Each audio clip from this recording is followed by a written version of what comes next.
NBA season is upon us. It's coming very soon. Yes. One person who just recently signed an extension, a long-awaited extension, is Brampton's own Tristan Thompson. Now, as we all know, there was a bit of a, how can you say, a tug of war, so to speak, in which he wanted $80 million, or he was prepared to receive $80 million, but instead he declined and said, no, I want $94 million. 96. Was it 96? I thought it was 94. He wanted 96. Jeez Louise. Long story short, as you already know, as all of you guys already know, he settled for $82 million. So, KOA, what is your take on his escapades, so to speak? All that fuss for $2 million, bro? Thank you. That's all you needed to say. That is all you needed to say. Like, honestly.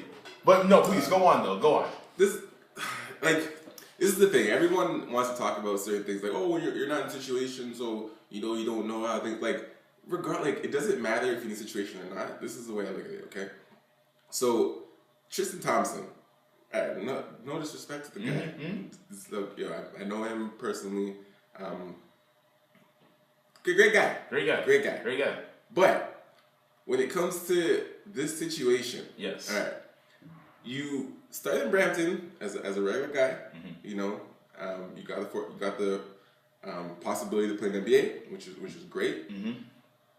You're on Cleveland Cavaliers, which is a contending team for the NBA championship. You can say, of course, with everyone healthy, great team. If you don't even average 10 points, say it. Listen, don't hold back. Talk to listen, people, bro. You're asking for a max contract, right? But you're not a max player. Thank you. What would make you? And let's just talk about the I broke it down with my boy yesterday. Okay. This $82 million contract he took, yes. right? If we break this down per day, bro, yes, it's $444,000 a day. This guy's making a day. You can't even spend that, bro. Stupid. You can't spend that, and you're not content with that, dog. You were just regular 5 years ago. You were regular. Now you're making $400,000 a day. Exactly. Take the money and chill. Hey, shut up. And chill. Just see. Here's the thing that irks me about this. Okay, he's demanding all that he was demanding all that money rather, even though he was maybe a second, maybe third string player on that squad to begin with. When they offered him $80 million initially, right after the finals is done, they basically said, we're paying you $80 million, roughly $16 million a year. That was still too high. I know, that was still too high. But I'm not blaming Tristan on that. That was what the Cavs offered, right? So the onus is on the Cavs. But on top of that, they're paying him that much money to come off the bench.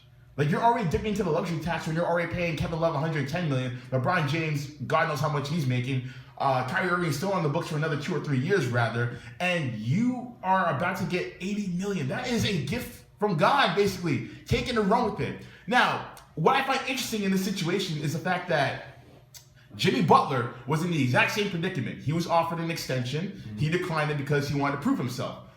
But the main difference is that he actually proved himself. Yeah. He went from 13 points to 20 points a game, became one of the best two-way players in the league, was named an all-star, keyword, all-star, and on top of that, was influential in getting the Bulls to the playoffs and also into the second round against Cleveland Cavaliers, ironically enough, and was the NBA's most improved player. And he was also on the NBA All-Defensive team on top of that. Yep. And in a couple of years, he makes himself leading the Chicago Bulls, depending on if Rose wants to stop the shenanigans, what have you. But that's another story for another day. All in all, this man was offered $90 million for 5 years. He didn't even think twice. He said, where do I sign? But Tristan Thompson, who's not even averaging double figures, who's the second, maybe third person off the bench in terms of power forwards, is talking about, I want $94 million. In what world do you think you deserve $94 million? You need to sit down with all that nonsense because it's no, real talk. He's not worth that much money. I love him and everything.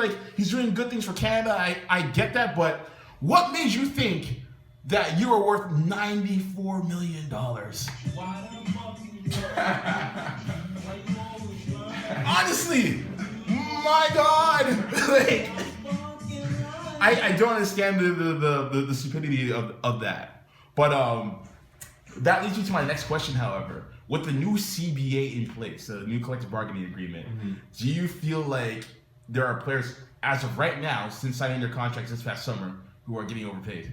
Of course.